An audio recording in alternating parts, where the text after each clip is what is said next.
Le Maverick un peu, hein, le jeune rookie qui rentre dans l'arène, mais qui est arrivé tout de suite avec quelque chose qui a beaucoup impressionné. On parle d'un vélo cargo, mais vraiment pro. Vraiment un petit joyau de jeu de cerveau en fait. Hein. Quelque chose d'à la fois très design, très industriel. Un vaisseau amiral, littéralement. Le gros porteur de 36 tonnes à vélo, quoi. Magnifique bijou technologique que tu as créé.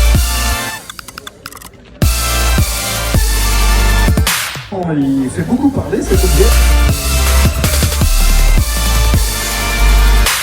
Oui, on voit que tu es soutenu par la région Nouvelle-Aquitaine, par le Technopole Néologie du Grand Poitiers et par RFF Labs.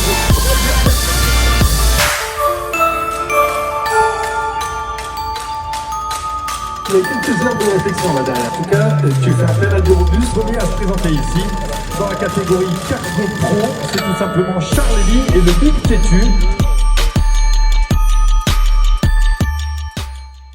Salut Charles-Élie. Alors toi, la couleur de base, c'est l'alu, mais tu as rajouté des touches orange, et c'est notamment la couleur que tu portes sur toi. Et ça fait un visuel super sympa. Il y a quelque chose d'à la fois très design, très industriel. Les ajouts que tu as mis, tu as été capable de souder en alu, faire une impression 3D, le tout pour un vaisseau amiral, littéralement.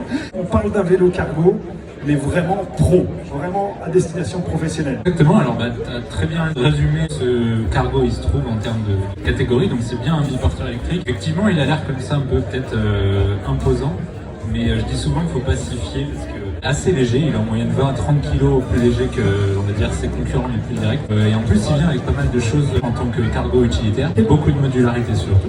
Alors, en rembobine, quelle est l'histoire qui t'a mené à ça? C'est un projet que tu avais déjà en tête depuis longtemps? Alors, je suis designer de formation. Mes études, j'ai vécu aux Pays-Bas. Donc ça a été une révélation surtout à ce moment-là, la découverte de ce monde du cargo en particulier. Et aussi, alors oui, j'avais pas pensé, mais effectivement, on peut faire le lien avec ça aussi. Le orange, c'était plutôt pour le côté non genré, le petit côté utilitaire. Voilà l'histoire de mon parcours dans le vélo en particulier. Il remonte à assez loin, mais voilà, le cargo, je me suis dit, il faut le ramener en France. Et puis, il faut surtout aider les professionnels à s'y mettre. Et ça passe par pas mal d'éléments, une caisse qui est au format européen, adapter le vélo à des outils qui sont déjà existants, s'adapter sur des standards et pas l'inverse. On le voit très bien sur un quai de marchandises, tu vois. Vraiment, le gros porteur, c'est le 36 tonnes à vélo, quoi. Ensuite, ce que tu as designé toi-même au côté tubulure, on appelle ça comme ça Ouais, ce côté industriel, il vient du fait qu'on ait utilisé des tubes standards, du tube aluminium. On vient de travailler avec une certaine technique et de la découpe laser, c'est très précis et ça permet de le tordre à froid. Ensuite, on vient le souder. La structure permet dans l'ensemble de gagner en poids, tout en permettant de transporter jusqu'à 250 kg sur roue. Le vélo en fait entre 40 et 50 suivant la configuration. Et il y a une intégration incroyable là, du système de direction. C'est quoi? Ce sont des câbles? Effectivement, c'est une partie qui a demandé pas mal de développement. On est parti sur ce type de système parce que c'est ce qui présente à mes yeux la meilleure manière de rentrer dans le monde du cargo. On a quelque chose qui est très précis. On va vraiment avoir un bon ressenti de la route, de la roue à l'avant. Et surtout, on va avoir un grand angle de braquage. Ah bah là, tu peux sans bouger la roue arrière, faire pivoter ton vélo à 360 degrés. Clairement, il tourne sur lui-même. Ça permet aussi d'avoir une expérience de conduite qui soit vraiment très proche d'un vélo standard. Et on le dit très souvent, à chaque fois, les personnes qui l'utilisent sont étonnées de se rendre compte à quel point c'est particulièrement accessible en termes de conduite. Et la prise en main se fait en quelques secondes. En fait, tu fais une transition parfaite pour inviter les gens à venir l'essayer sur la piste. Il y a également, là tu me proposes encore de regarder sur des rails coulissants qui sortent de la plateforme pour en étendre la largeur. Alors c'est presque ce qui m'a fait démarrer ce projet. Ah ouais.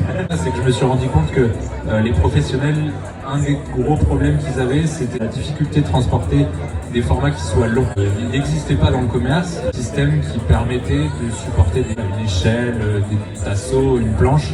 Et on peut le mettre sur le côté du châssis et c'est parti. Il y a plein de points d'accroche pour sécuriser. Voilà, ce que je présente ici, c'est une solution qui est intégrée dans le vélo, extensible aux besoins. Donc quand on n'en a pas besoin, elle se rentre dans le châssis. Ça peut même être un véhicule de vitrier.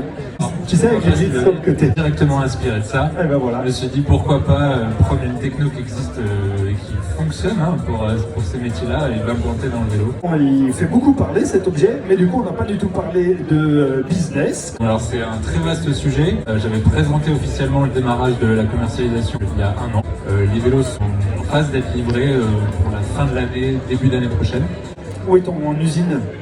Tout est basé à Poitiers. La bataille, ça a été de faire en sorte que le cadre soit fabriqué le plus localement possible, pour des raisons écologiques, mais surtout simplement logistiques. On voit que tu es soutenu par la région Nouvelle-Aquitaine, par le Technopôle Néologie du Grand Poitiers et par RFF Labs. Et ben c'est chouette, on aura encore une discussion à mener. Il y a vraiment des choses qu'il faut que vous veniez voir. Rangement sous le plateau principal, tout est là. Vraiment un petit joyau de jus de cerveau en fait. Quelques heures de réflexion là derrière. J'espère que ça se voit, le travail qui a été fait. Ça se voit. On dit aux gens de venir voir et de venir essayer. Merci beaucoup, n'hésitez pas. Merci Charles.